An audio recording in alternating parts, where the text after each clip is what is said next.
There are potholes on the way to the theatre.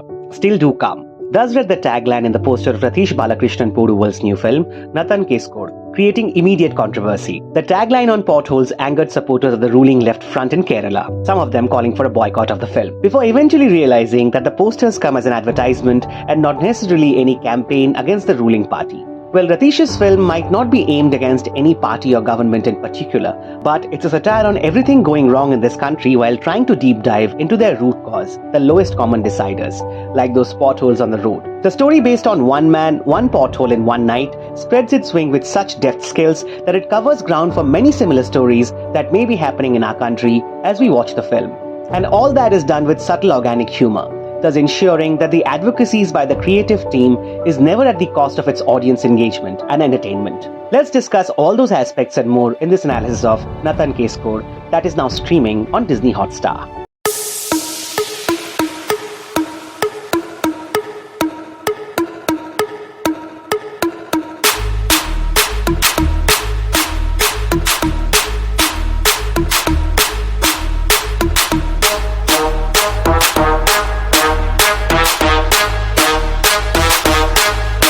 Rajivan, a small-time crook, undergoes reform, changing his ways in life as he meets Devi and falls for her immediately. And yet in turn, due to a series of events, he is branded as a thief again, thus putting his honor at stake and his promise made to Devi under question. Well, Rajivan doesn't take things lightly as he initiates a legal battle against the state's public works minister, as he infers that the pothole near a local MLA's house is the real reason for his social humiliation and physical injuries, thus starting a David versus Goliath battle which takes many surprising turns into Ratheesh's screenplay. Now, this premise has enough in it to have an engaging courtroom drama as the film has it at its core. But what's exceptional about Nna Thaan Case Kodu is the way this premise spreads across to create the world around this courtroom drama, giving us a slice of life experience of Chimini town in Kasaragod, Kerala. We come across all these colorful characters and can imagine them beyond their screen presence. The newbie inspector who goes by the rule book only to be laughed at by his superiors, he might do the same for a few months before becoming another complacent officer in the crowd.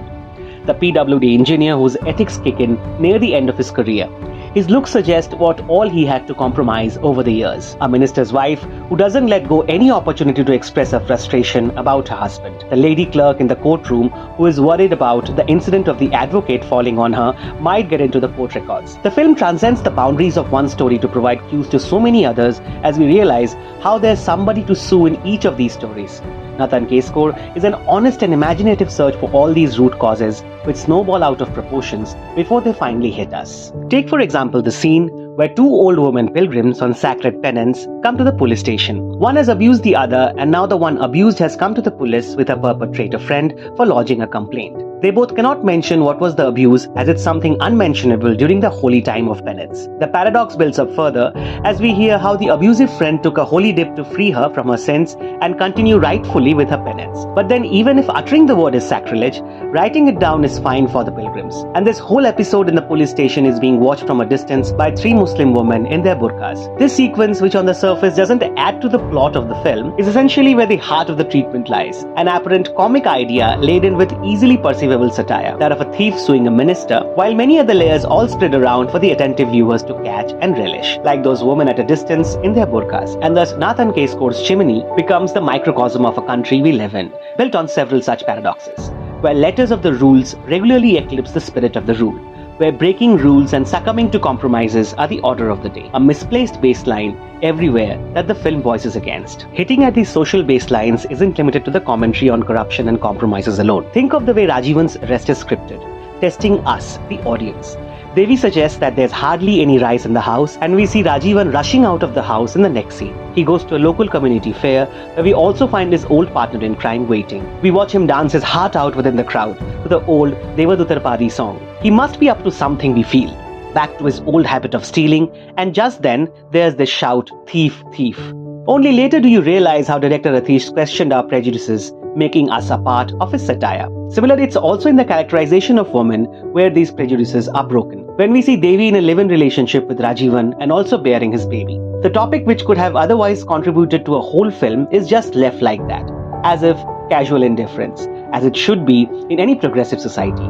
a society and a nation that the auto driver Suresh and his teacher girlfriend think of rebuilding as they step out of their comfort zone to give their testimonials in the court. Whereas the politician who has vowed for building a better nation to the public fails them miserably. As we say, the satirical layers keep on coming in the film as we watch the entire proceedings marked against timelines of ever-increasing petrol prices in the country. Amazing, just amazing. So it makes a lot of sense when director Ratheesh casts so many unknown faces, local talents, other than the leading pair and a few notable cameos. It is as if the real India is joining hands with the real actors in narrating stories of its everyday satires. Like that SI in the film, who is also a Theyyam performer in the film as well as in real life. P.P. Kunikrishnan's magistrate stands out among these amazing bunch of new faces. His timing, expressions, and subtle nuances enriching more than half of the film. Malayalam cinema has got a new character artist in him. And then there's Kunchacko Boban, one of the most underrated character artists of the industry, in magnificent form as the heart of the film.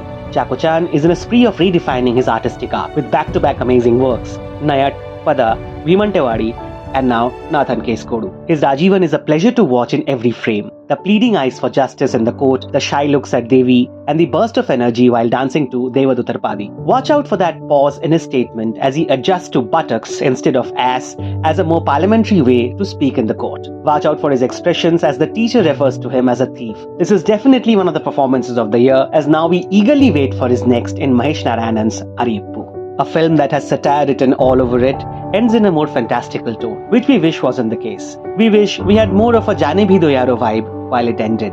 Nevertheless, perhaps it's the hope in the system that Nna Thaan Case Kodu tries to restore by the end. An assurance to all who put efforts to get down to the root cause. After all, it's not only the pothole near the MLA's house that needs to be repaired. We can all make a start by repairing the potholes of our limited understanding of the people around, our regressive prejudices, and our convenient baselines of ethical standards. Let the repair begin at home as Rajivan shows us the way. That is all from us today. Thank you for watching.